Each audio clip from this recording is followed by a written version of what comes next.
Dinner and a Book is supported by the Rex and Alice A. Martin Foundation of Elkhart, celebrating the spirit of Alice Martin and her love of good food and good friends.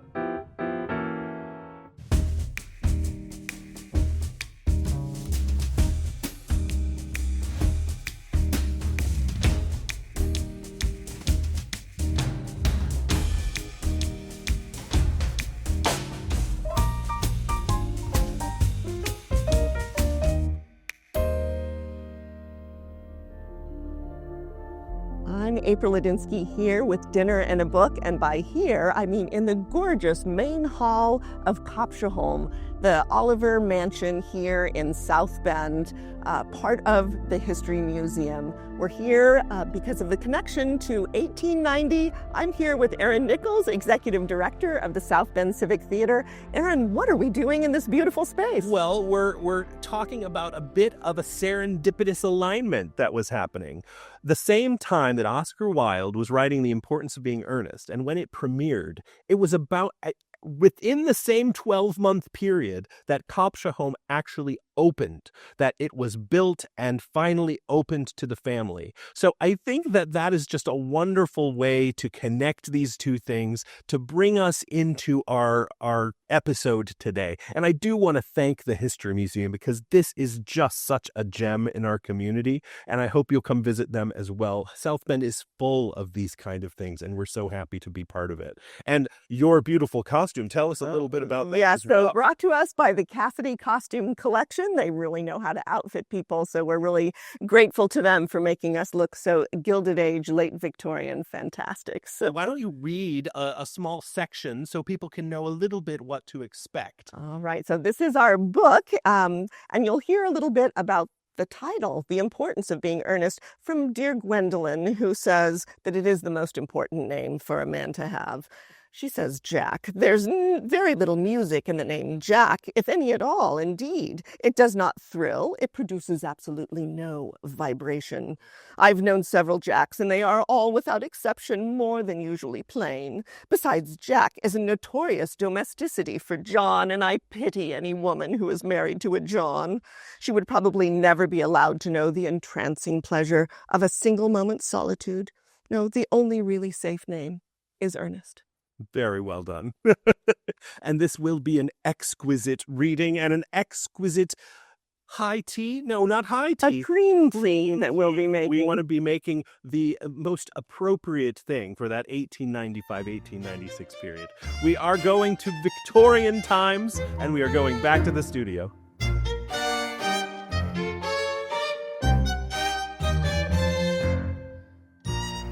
Right. What are we getting started with today? Oh, I'm excited. We're going to be making some cucumber sandwiches, which are actually name-checked in The Importance of Being Earnest, so that's very appropriate. And also something called a Victoria sponge. Will be a triumph. And I'm going to be making some English cheddar scones and then later some crumpets. So what are you... how are you getting started here? Well, I'm going to get rid of this because we're indoors.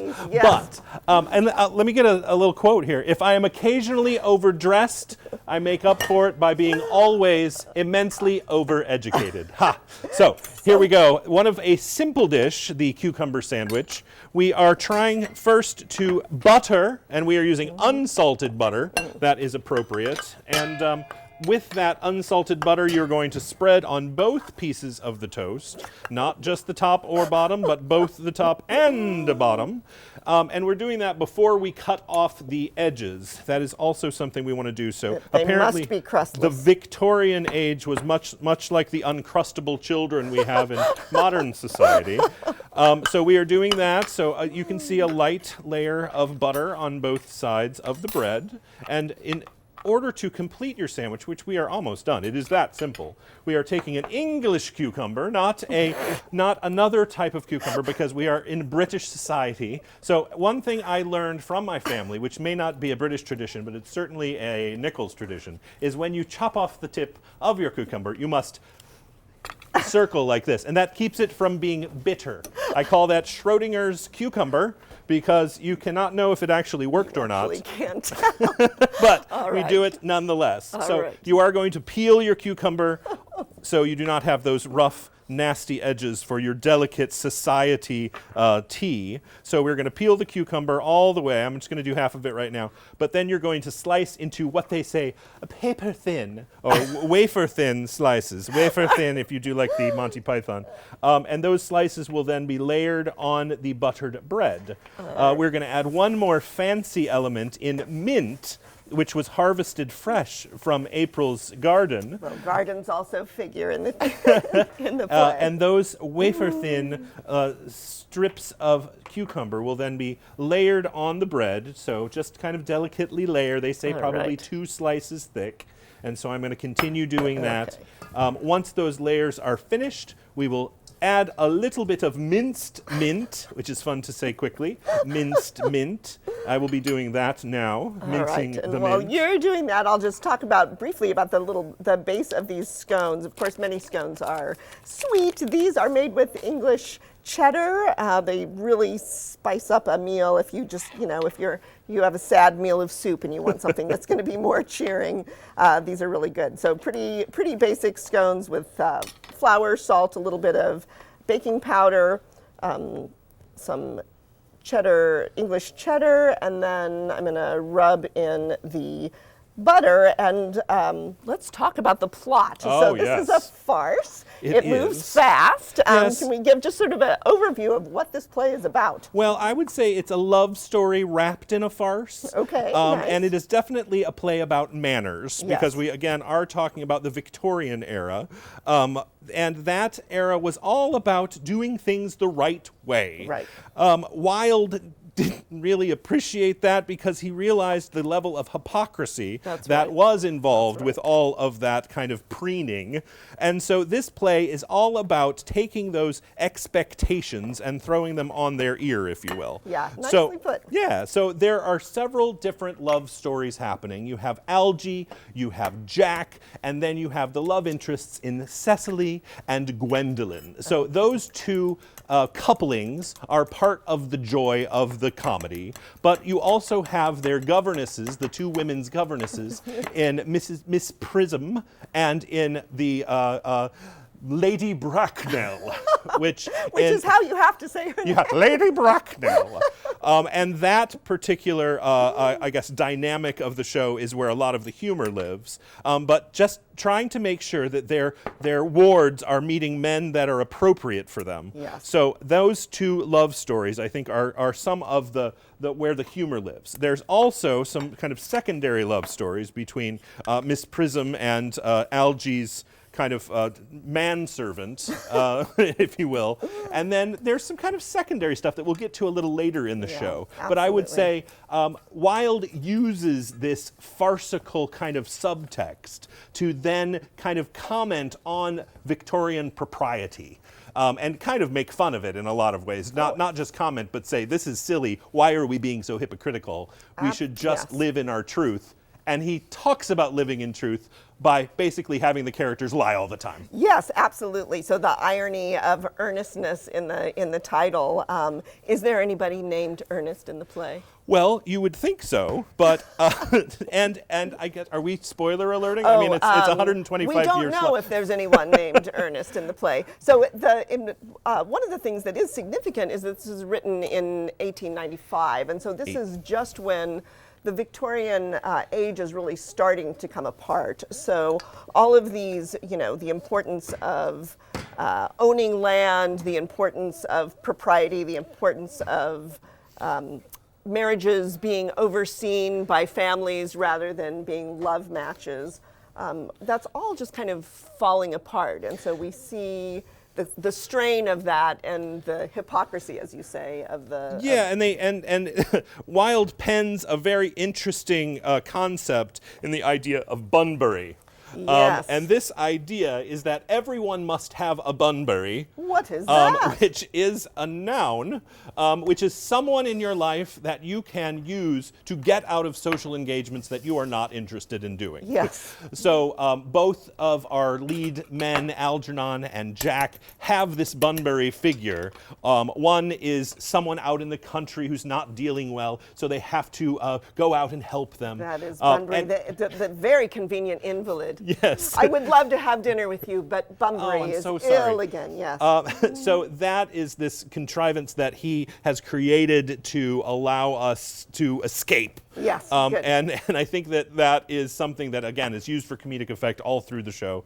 And I think it's a good idea. I think we should bring back Bunbury. I need to find my very own Bunbury in my life. I will be totally on to you if you cancel lunch with me now. So.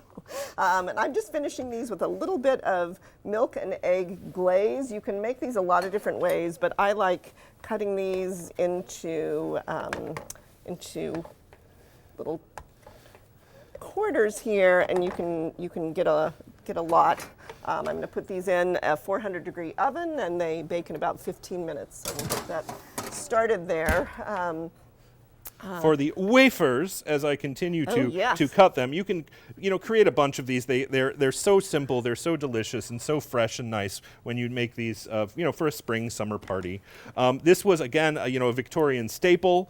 One of the things in the play that is mentioned when you look at kind of critical analysis of the importance of being earnest is that Jack or Algy actually eats almost all of the cucumber sandwiches before the guests arrive, and that is again Wilde flipping the narrative and saying what is expected of you is to leave them alone, but what we are going to do is to eat them all. Always the opposite. Always the opposite. We're going to take a little break here while our scones break. You'll see some You'll see some images of Oscar Wilde in his finery, and we'll be right back.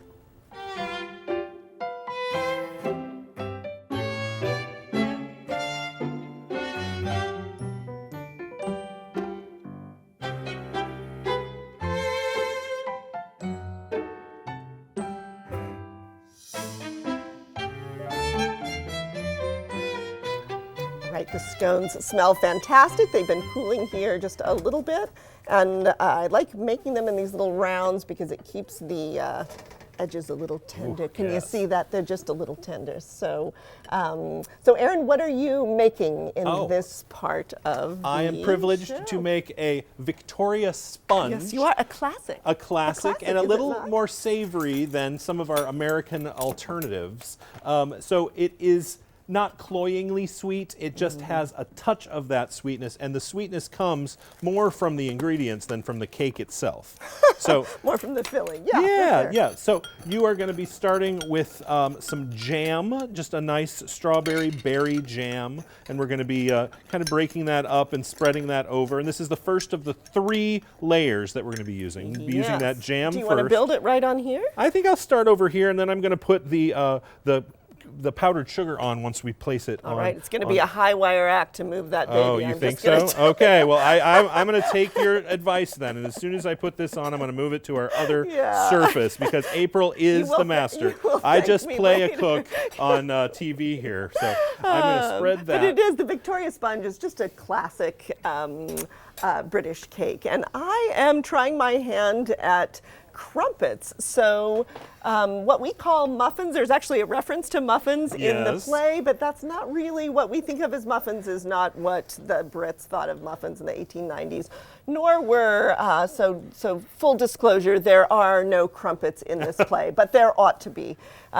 So these are, it's yeast and baking powder raised dough. I've got some that has been sitting here. You've got to wait and let it get a little bit frothy, but I'll show you how to make it. And right now I've got some fast rising yeast that is kind of melting a little bit in some water, some warm water, and this is some salt and flour, and I'm gonna stir it vigorously, Aaron, with a whisk for 2 minutes to get the gluten going. So this is part of the way you get the wonderful chew when you toast a crumpet. So the second layer has been applied. All right, you can probably do a little more. Oh, you think a little more? I love it.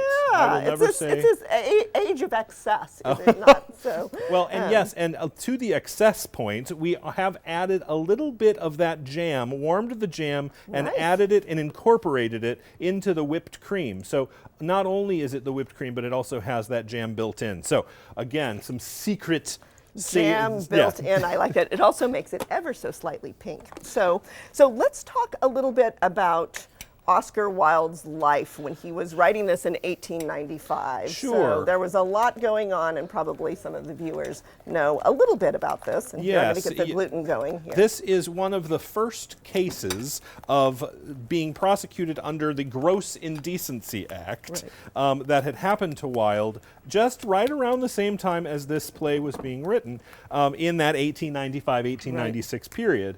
And as you may know, we are going to Kopsha Home at the South Bend Civic Theater because that beautiful home in South Bend was completed almost at that exact same time. Right. But during that time in Britain, this prosecution was happening. Basically, anyone who was living these double lives was starting to get called out. We talked about Bunburying, and actually Wilde had done that in his real life as well. He had a wife and 2 children, but he was living a double life as a not quite private, a little more public than maybe he should have been with the prosecution, but he was kind of dallying in homosexual relationships. And private because it was against the law. It was against the law, and in fact prosecuted because, like we said, he was convicted. The father of one of his dalliances prosecuted him or accused him publicly, and he received a sentence of 2 years hard labor for gross indecency. So not only is he speaking in kind of gay subtext in the plays themselves, but also his real life was mirroring this. That whole idea of life imitating art was happening to him in his real life. So I think that is definitely worth saying because, that is something that 125 years later we're still dealing with. Absolutely. Yeah.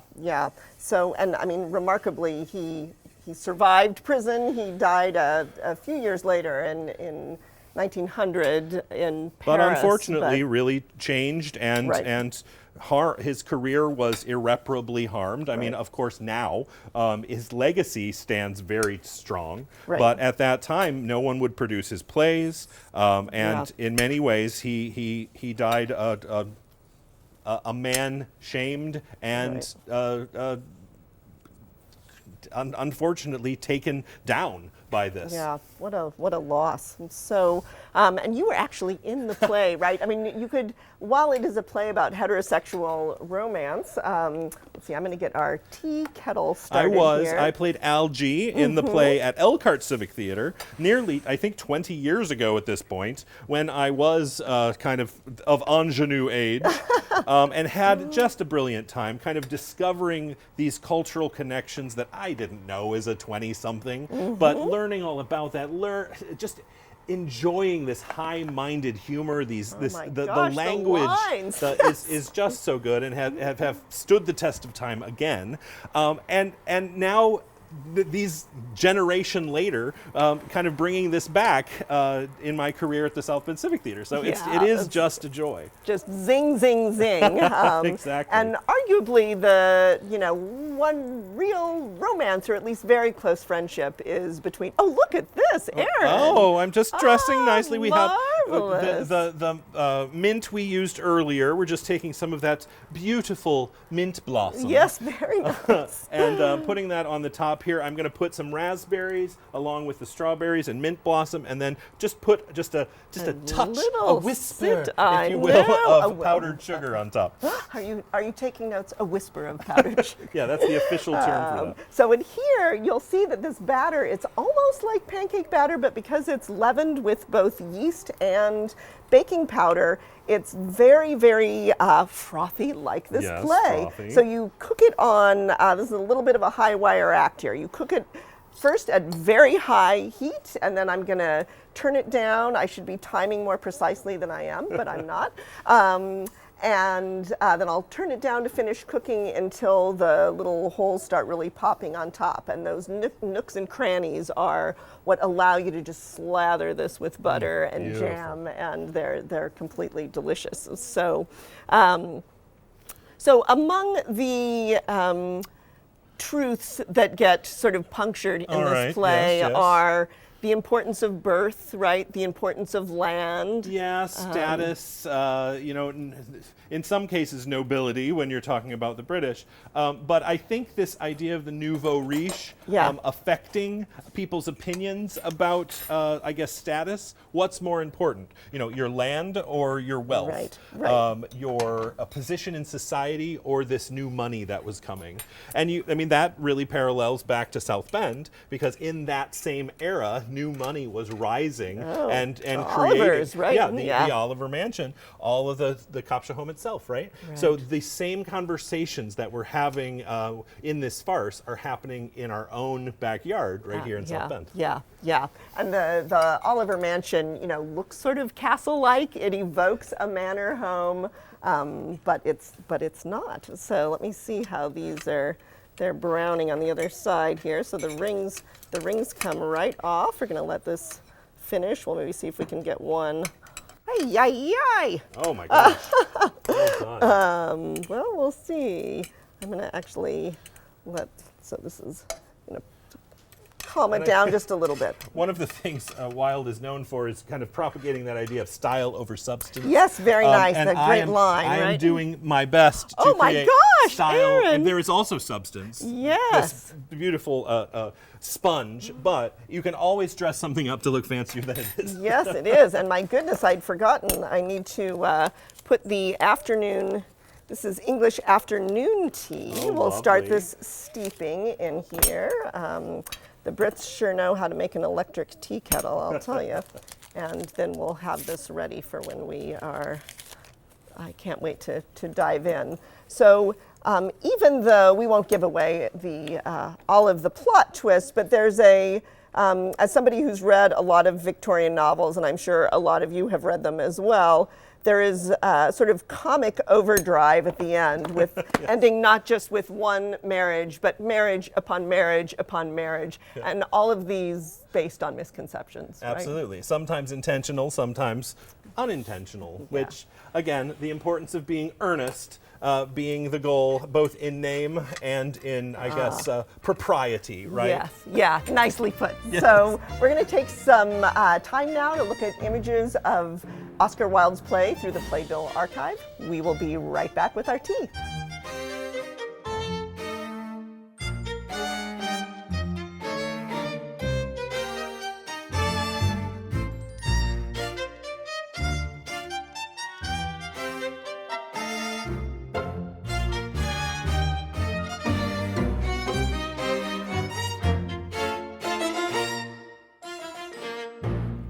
And I have prepared the Wilde-inspired tea.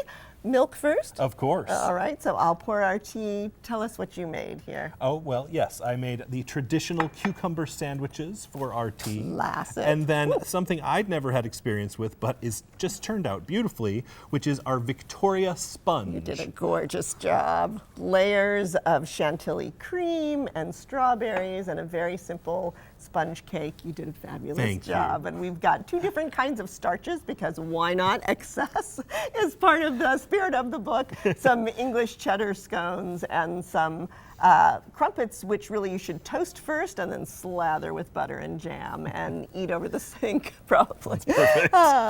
So why should someone read Oscar Wilde now? What keeps him so fresh, do you think? I think the manners, the idea of talking about manners and almost just talking about them and making fun of them and realizing why are we caring so much about propriety. Yes. I think that is a universal thing. I mean, here we are 6-7 generations later, and we're still talking about manners and still talking about hypocrisy, frankly. And so I think that these kind of stories, the humor is still fresh.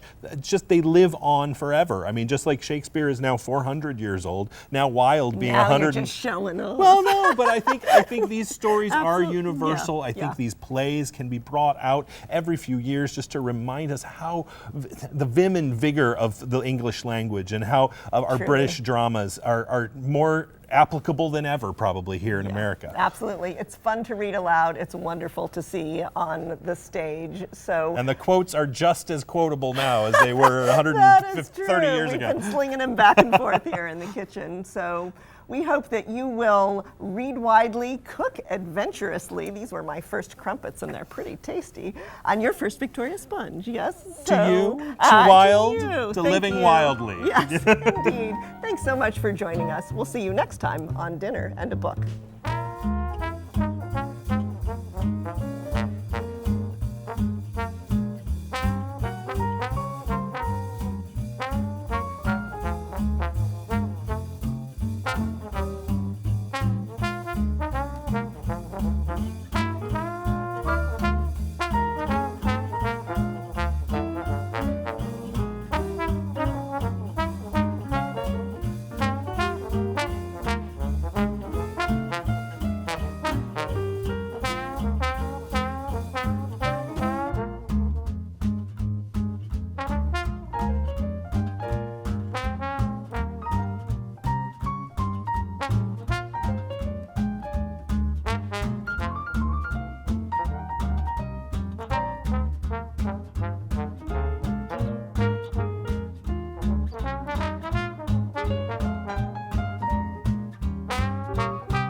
This WNIT local production has been made possible in part by viewers like you.